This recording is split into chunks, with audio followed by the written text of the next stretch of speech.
Howdy, Bud John, coming from Ennis, Texas. Today is April the 12th, 2018, and this is about the 5 kinds of accountability, facets of accountability network that I want to create in the future, in the near future, God willing. And let me I guess I'll start with a list of them, and then I'll go into some detail about them.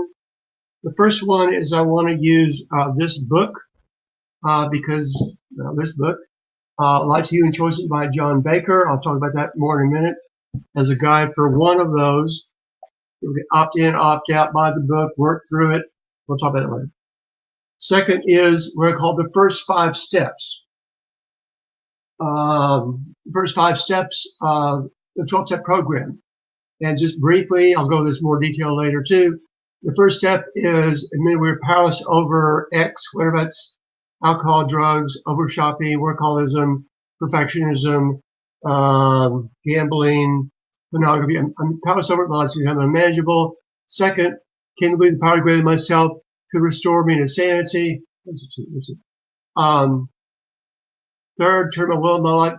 Made a decision to turn my will in my life over the care of God's understood God. 4, make search superior remorse, inventory myself. And 5, admit to myself to God, human being, the exact nature of my wrongs. The next steps are more private. If you get to 5, it's downhill. Vitally important. Very few people get to 5. Very few get to 4 much like 4 or 5 are kind of partners. There's much resistance at each of those. So, and I'm not talking about, well, okay, I'll get more in detail in a minute. So that's what I call the first 5 steps. And then I want to have one that's just Junius Heights men. And that is, I go to a church plant. Been going for about 3.5 years. And there are, let's see, how many men? Maybe 5 or 6, maybe 7 men there. That's amazing. It'll meet in the house. We meet in the rec center, and and all of them have wives. All of them have wives, and most of them have kids, wives and kids. Know them, know each other. We're all real busy. We'll get more of that later. The other is these are 5 different groups. Kind of crazy, but each has a strength and weakness. If people would want to get involved, this one, not that one, or whatever. The other one is just habits. If we're going to change our lives, men, women, men and women, for habits, you got to change your habits. And you look at New Year's resolutions. People want to quit smoking, quit drinking, quit procrastinating, quit this. They want to start that, and they don't. Learn to learn language, play guitar. Me, I want to start to draw.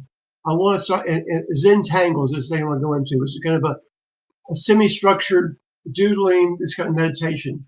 I've got to go from screens, and that's a very affordable and flexible way for me to go.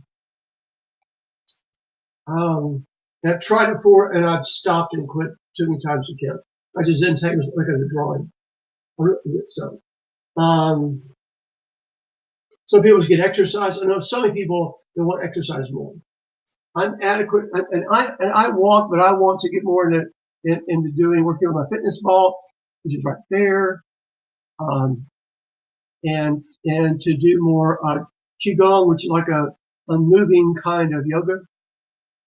And so the 5th one is a mastermind, and this is kind of like I want to go find people that are like me, they're going through the same kinds of struggles I am. I work in an online ministry, and I want to share our, we're not in competition, obviously, but we're struggling with issues about my issues, procrastination and perfection, and marketing and technology and just that kind of stuff. Online ministry people. But nobody I know, nobody I'm related to right now on a first name basis is anywhere near that. But I know where they are gathered. I got notes around here. I could go find them and start into that kind of a thing.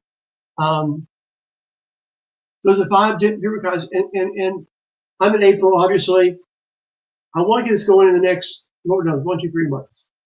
I want to get all 5 of those up and going so that I find myself, because I talked earlier, if this is part 2, so go back to part 1.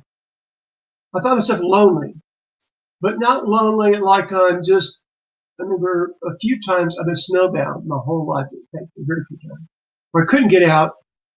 This is before the internet, and I got crazy lonely. Not that kind of lonely. I have some lightweight social things to kind of keep that kind of loneliness away. But I'm lonely for in-depth, bare, transparent stuff. If you go to, one of the things I'm going to encourage, and so I'm going to put links in all these to people like Brene Brown, who talks about the importance of that, and others. There's so many books and vlogs and videos about the importance of accountability and whatnot. And I know the theory, but I don't have the practice. And also, I'm working through my own issues. See, right now I have. Want to see this? I'm on my fifth step. This is a little page that I had done a few months ago, and it's fine. It's a very, very abbreviated fifth step. So I'll get into that in a minute. But I don't have people in my life on a regular basis that I go share that with. And the onion keeps needing to be peeled back. And again, because of our busy lives, and because of geography, and because we could go back to the time-space continuum, right? I'm here right now, like I said. This is April 2018. This is the 12th. This is 5 p.m. Now, the probability that I could get 2, 3, 4, 5 people online in this minute, I'm not that kind of guy. I'm not that popular. There are people, God have mercy, that start a YouTube live thing on YouTube or on Facebook, and within 5 minutes they have dozens of people tuned in. I'm not that guy. I may never do. I don't care. I don't need 500 people to show up. That's not this kind of thing. I want to have a fewer people that we can be open, transparent, and real with. I have gone through 12-step programs many times.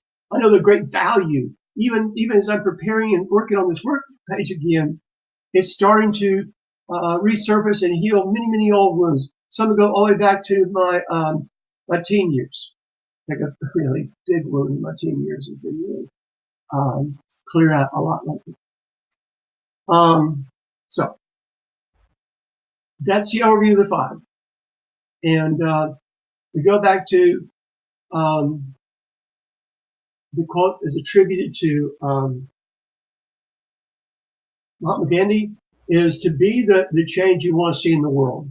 So I think I've been looking and waiting and expecting for decades for someone to come and mentor me. Never happened. Come and call me to be their accountability partner, be my mutual accountability partner. Never happened. I have been unchurched 10 or 20% of my whole Christian life, 20% at least. And when I was away, he goes, "Oh, you're not going to church. Oh, gosh, you're missing out." I go there and get bored? Really? I mean, these really lightweight sermons, and there's really no application and no training, and these songs that are rarely engaging, these prayers that are just as weak as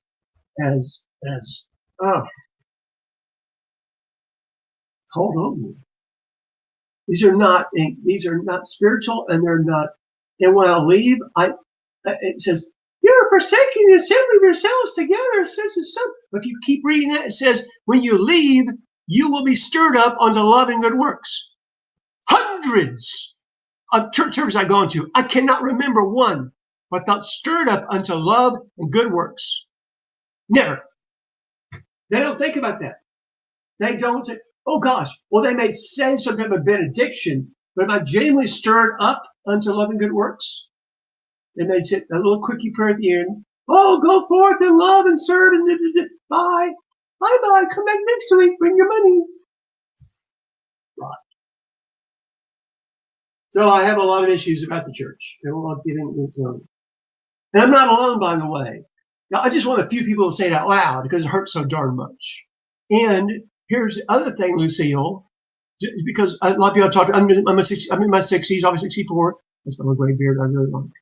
All two in their 20s and 30s. But I just saw a webinar about millennials, about a guy who's in a millennial trying to reach millennials for the kingdom. He says, 80% will never go to church. They hate church.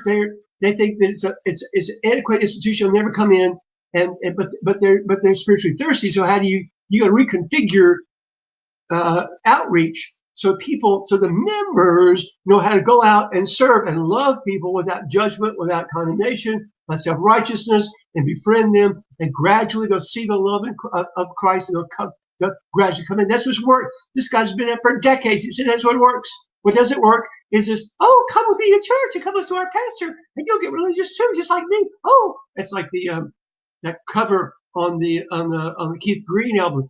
Oh, I want to be a clone. And sees this guy running into the altar, and the pews have got all these mannequins, these dead people in the pews, all dressed up and looking all shiny. And it's kind of like, they sure don't know how to handle zealots or seekers or skeptics. They don't. And that's the generation we've got right now. And guess what? If something doesn't change, the church is going to crumble and shrink and die. And you look at the cathedrals and the big churches in Europe, and they're just tourist spots, the ones that are still open. And every month, several churches in England become mosques. And that doesn't trouble anybody because it's not my backyard.